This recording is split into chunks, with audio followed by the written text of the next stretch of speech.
बाबू वीर कुंवर सिंह के याद में सब कुछ आयोजित किया जाता है और ये बिहार में बहुत ज़माने से किया जा रहा है। ये सब तो आपको मालूम है और उसी सिलसिले में हम लोग आते ही हैं और इस सिलसिले में हम लोगों ने काफ़ी पहले कार्यक्रम किया है।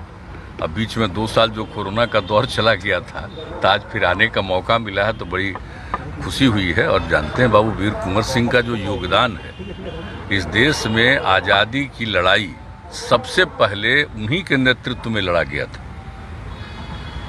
आप समझ लीजिए 1857 की बात है और जो उस तरह से पूरा लगभग 1 साल के करीब में वो लड़ाई लड़ी और देश के किस किस हिस्सों में नहीं गए और उस समय के जो फोर्स में थे, पुलिस में थे, आर्मी में थे, उसमें से कुछ लोग जो भारत के थे उन्होंने रिवोल्ट किया था और इनके साथ थे। तो कितनी बड़ी बात है, जो पुराना ऐतिहासिक चीज़ है। आप सब जानते हैं कि इस विषय पर कितना कार्यक्रम हम लोगों ने किया, उन सारी बातों को भी रखा है। तो हम लोग तो करते ही रहते हैं और यहाँ भी देखिए, यहाँ पर हम लोग इनको स्थापित किए। पहले वहाँ थे बीच में, अब यहाँ करके और पूरा का पूरा एरिया को इन्हीं से नामकरण कर दिया। इसका किस तरह से विकास कर रहे हैं, खेल कूद से लेकर के एक एक चीज़ का सब कुछ किया जा रहा है ताकि नई पीढ़ी को मालूम हो कितनी बड़ी इनकी भूमिका। तो नई पीढ़ी के लिए, और आप जानते हैं कि हम लोग तो मैंने बच्चों के पढ़ाई में भी इनकी जो भूमिका है उसको शामिल किए ताकि सबको मालूम होता रहे कि बाबू वीर कुंवर सिंह का कितनी बड़ी भूमिका रही है। तो सब कुछ रहा है तो हम लोग तो अपने बिहार में मनाते ही हैं। लेकिन एक भी चीज़ है, हमारी इच्छा शुरू से रही, आज से नहीं, हम शुरू से कह रहे हैं इसको तो राष्ट्रीय स्तर पर करना चाहिए।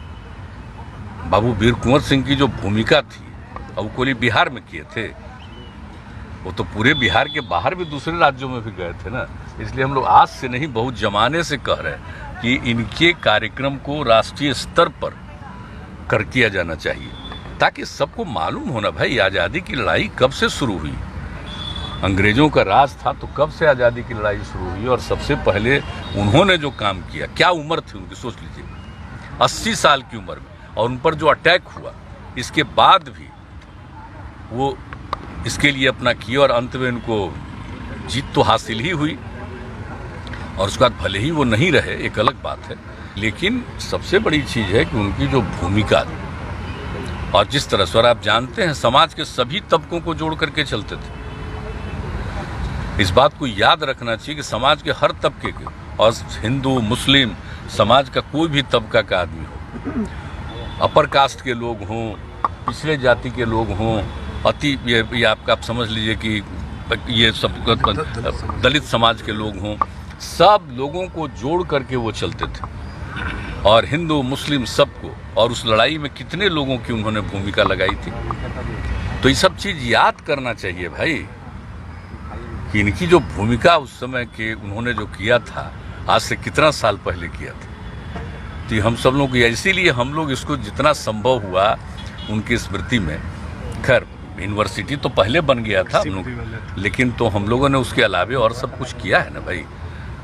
जो बनाया, गंगा नदी पर ब्रिज बनाए तो उसका भी नामकरण कर दिया, और फिर जब हम ये बनाए एग्रीकल्चर कृषि विश्वविद्यालय बनाए तो उनका भी नामकरण किया, और जहाँ पर ये इनका जगह था उस जगह को, जगदीशपुर को कैसे विकसित किया और कितनी बार हम लोग जाते रहे, तो सब हम लोग करते रहे। तो आज के दिन फिर आने का मौका मिला तो भीतर से तो बड़ी मन की खुशी न होती है। हम लोग तो बचपन से इन सब चीज़ों को सुनते रहे, जानते रहे, तो आज आने का मौका मिला। 2 साल कोरोना के चलते मौका नहीं मिलता था, अब मौका मिलता है तो बहुत भीतर से मन को खुशी होती है। इफ्तार पार्टी में गए, पॉलिटिकल कयास कुछ लोग लगा रहे हैं। इसका पॉलिटिक्स से क्या मतलब है? इस तरह की इफ्तार पार्टी में तो सबको निमंत्रित किया जाता है। सरकार की तरफ से भी हम लोग शुरू से करवा रहे हैं, परंपरा जब से हम हैं तब से कराते हैं। सभी पार्टी के लोगों को, सब लोगों को बुलाते हैं, दूसरे पार्टी के लोग भी करते हैं, सबको बुलाते हैं। तो उसमें तो कोई भी बुलाएगा और आमंत्रित करता है तो जाते ही नहीं जी, और उसमें सबको बुलाता है, हर अलग अलग पार्टी के लोग भी करते हैं। तो भाई उनके द्वारा आमंत्रित किया गया तो गए, उस पर तो सम्मान तो व्यक्त करना ही नहीं चाहिए भाई। श्रद्धा जो उनका पर्व चल रहा है तो ऐसे अवसर पर तो हम लोग करते ही ना है। तो इसलिए गए। उसका राजनीति से क्या मतलब? सुशील मोदी से ट्वीट कर रहे हैं कि एनडीए के नेताओं को सोचना चाहिए कि जो अग्रणी वर्ग है उसका एक तबका जो है वो